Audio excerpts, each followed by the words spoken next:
Hello, welcome to Postcolonial Space. I'm Masood Raja, and today I'll talk about a completely different topic.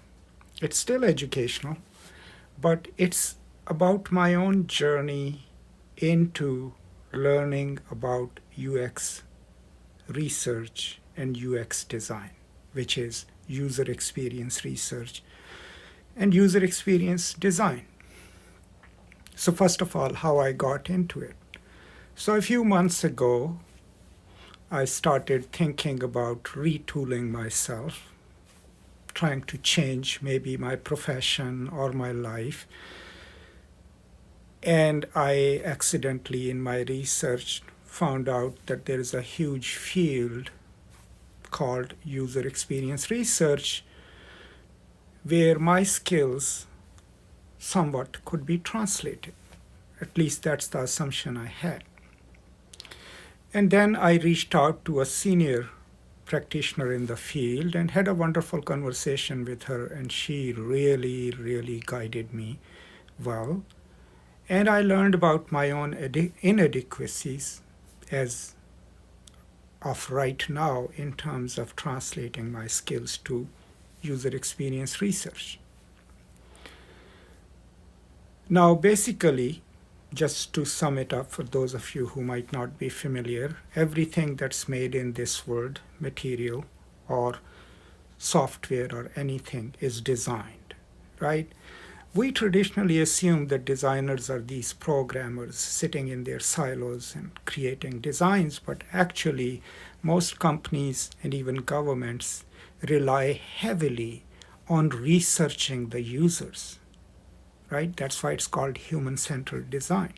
I have a video on it too.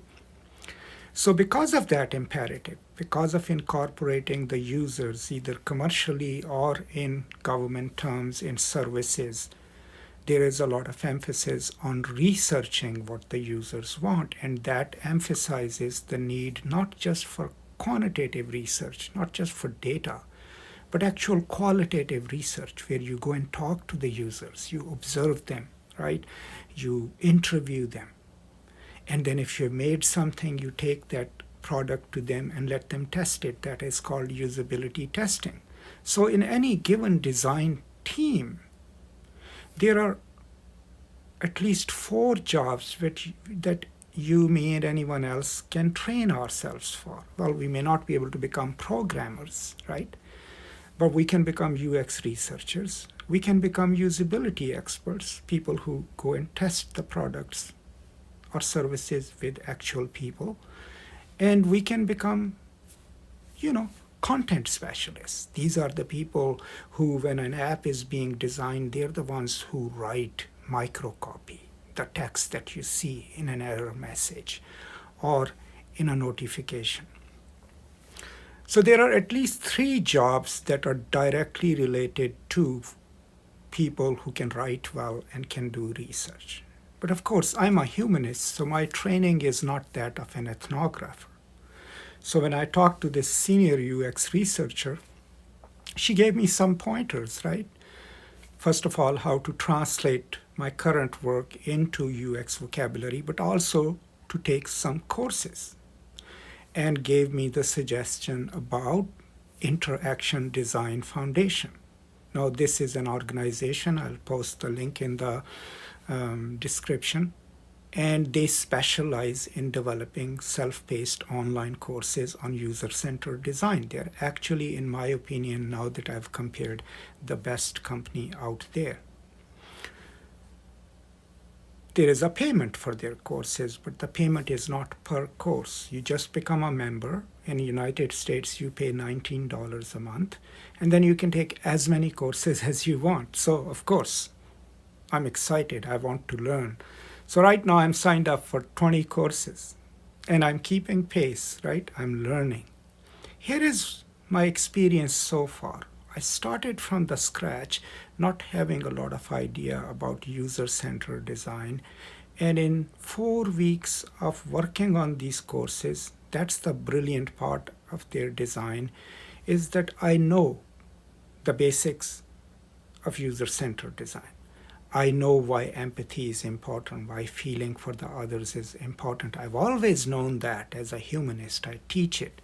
But now I realize that in the world of design, empathy is the core principle, because unless you know what the users want or what they're seeing or how they're experiencing, whatever you design is not going to work, right? So I'm learning all these skills. I'm also learning how to do interviews, how to gather qualitative analysis, how to read it, how to find patterns and themes in it, and then how to write a report on it. Another thing that I'm learning is basically about translating my skills and creating an online portfolio website, right? So on that website, I can put my resume, I can put my other skills, but the most important thing in that website is my portfolio. Now, the artists amongst you probably already know, the graphic designers already know that in order to apply for jobs, you need a portfolio of your work. For us humanists, it is always, our specimen publications. So, portfolio in this case is a gathering of case studies. What user group did you interact with? What kind of methods did you use? What data emerged from that? How did you write that report? How did you design a product? So because of the interaction design courses, I can tell you that within 4 weeks of giving it time and learning little bits every day through all the courses, I now have a clear idea of not just what design thinking is about, not just what human-centered design is, but also what would it take for me to translate my current skills and the skills that I acquire during these courses and develop a portfolio so that I can actually apply for jobs, right? Now, of course, those of you, who know me as a professor already are asking, why would you be applying for jobs? But, as you might have seen, I've hinted over and over in so many videos that for reasons personal and professional, I'm thinking of moving on, doing something else, right? But you live in United States. Here, you have to work for someone, right? Especially if you need health insurance, right? So my idea is that if I have to work, I have to choose a field where I still get to work for the people, empathize with them, right? Learn from them, and then take that knowledge and help government agencies or anyone else develop software, develop services that actually help people. So for someone like me, a transition into UX research would be a huge scholastic shift and shift in terms of practice, but in terms of my philosophy, it will fit seamlessly with what I already do or teach. And what I already do and teach is empathy, right? What I always try to incorporate in my classes and my videos here is the care of others, right? How to put ourselves in the shoes of the other so that we can see and experience the world from their point of view. And if we do that, not only do we understand them better, but we can love and care for our global and local others. That has been my philosophy pretty much all my life. So in user-centered design and design thinking, and as a UX researcher, I think I can implement that philosophy in practical terms by actually working with people who can teach me about their lives and about the world. So that's my journey so far into learning user experience research and learning about a new field which is still connected to other human beings and their care. Now, of course, you all are smarter and more intelligent than me, and maybe some of you are already working in the UX field, right? And if you have any suggestions, any ideas for a novice such as me, please post them in the comments and I will be happy to receive them and learn from them.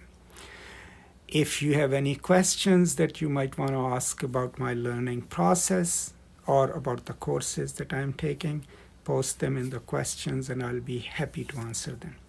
If you are interested in learning about UX research, I will post a link to Interaction Design Foundation. Go check them out. You will not regret it.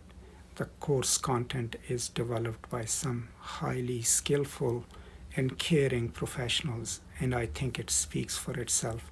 And if you follow the process, you will learn along the way. That's all from my little apartment to all of you. Hope you're all doing well. Hope you're all taking care of each other and others around you. Please continue to do so.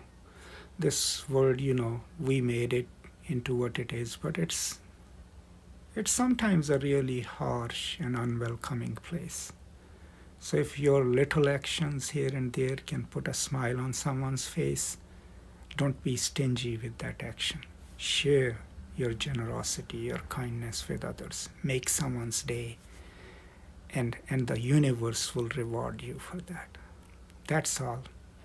I will now see you next time. Until then, as always, from me to you, peace and love.